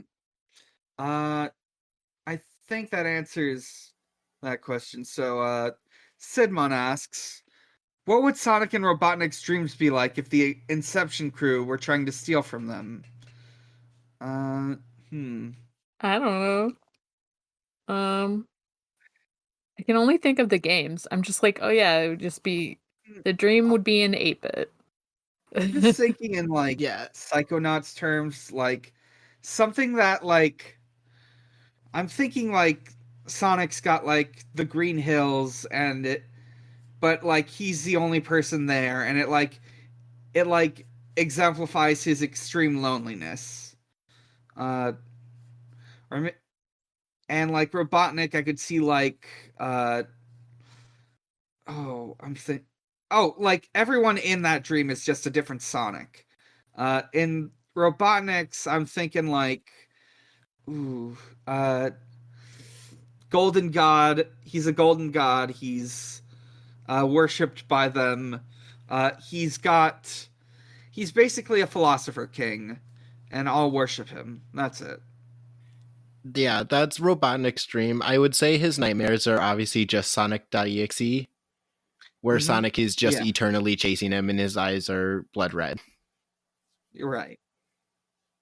Same. Let's see. Our last question is from James the Cat Girl, who asked, what's Robotnik's palace? Like from Persona? Yeah, that's what I gathered from what she'd been saying. It kind of goes with the Inception question too, like, sort of. So, I don't actually know enough about Persona 5 to, like, know a good answer to this, but I just assume it would be like Robotropolis, kind of. Yeah, probably. Yeah. Cool cyberpunk city. All right. At first, I thought this was, like, asking what his, like, actual, like, palace house would look like in his, like, real world, and I was about to say, I think he just lives in his truck. Okay. All right. That answers all our questions. And normally we would be rolling for next week, but next week is a special week because there's a certain day that where people are made fools of, and we're going to be making fools of ourselves. Next week... Hi, this is Dan, recording in post. Now, first off, I'm interrupting what I'm about to say because I want that to be a surprise. Second, I didn't actually roll for the week after we're doing our special episode, coming next week, on Thursday. So, I'm just going to roll it right now. And that's a 0.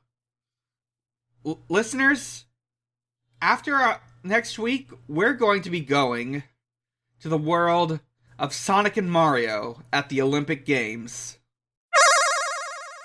Let's take it to a close. I'm Dan. You can find me at a lot of places, and you can find all those places at linktr.ee/big_challenges. From there, you can find my Twitter. You can find the other podcasts I'm on, such as Pot of Greed, a Yu-Gi-Oh podcast. We're going through more of GX. We recently had another sexy lady episode. You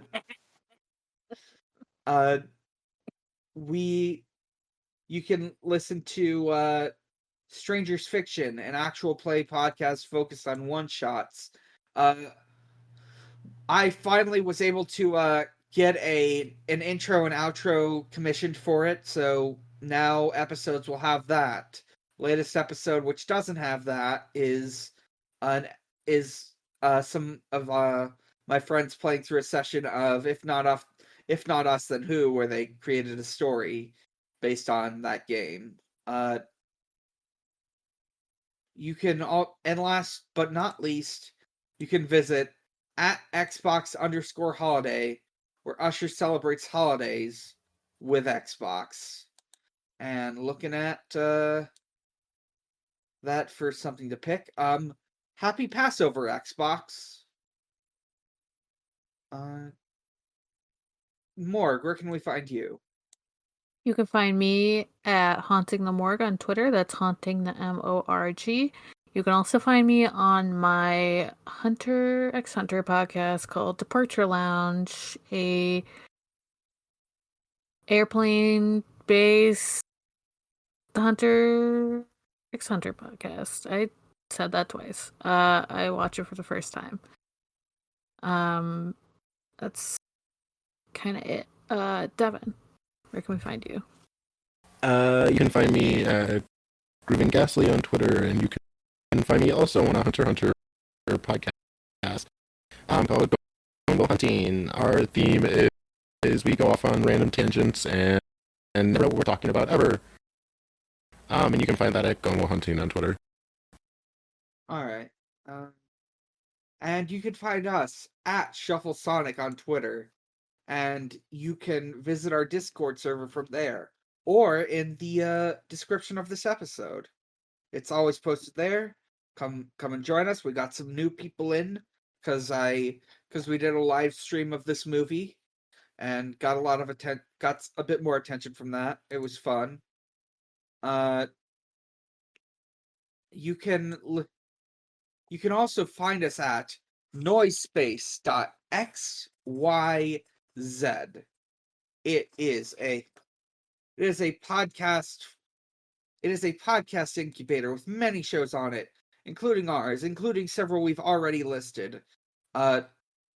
And this week I'm giving a shout out. Once again, not doing alphabetical for this one, but a shout out to 0 to 0, who are coming back for a 6-part series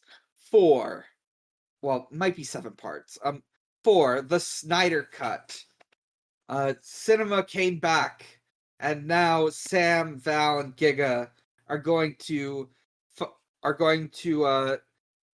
explore this return of cinema in excruciating detail and in 4:3 perspective.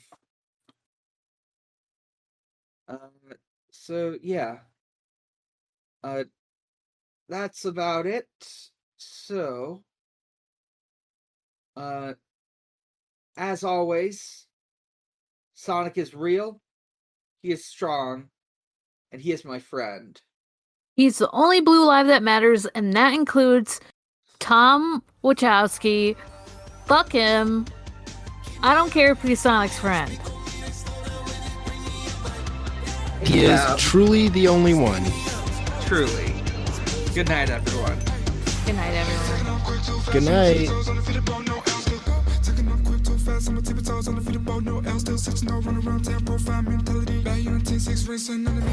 You acting like we ain't wouldn't wanna be. Got me too much trying to act so selfishly. Pocket full of green stacked up like a pot of peas. Boy, don't walk around with a lot. Takes so quick, goes so fast. Every day I gotta make it count. Every second gotta make it last. Roll around, do the double dash. Big blue on my skin. Taking off.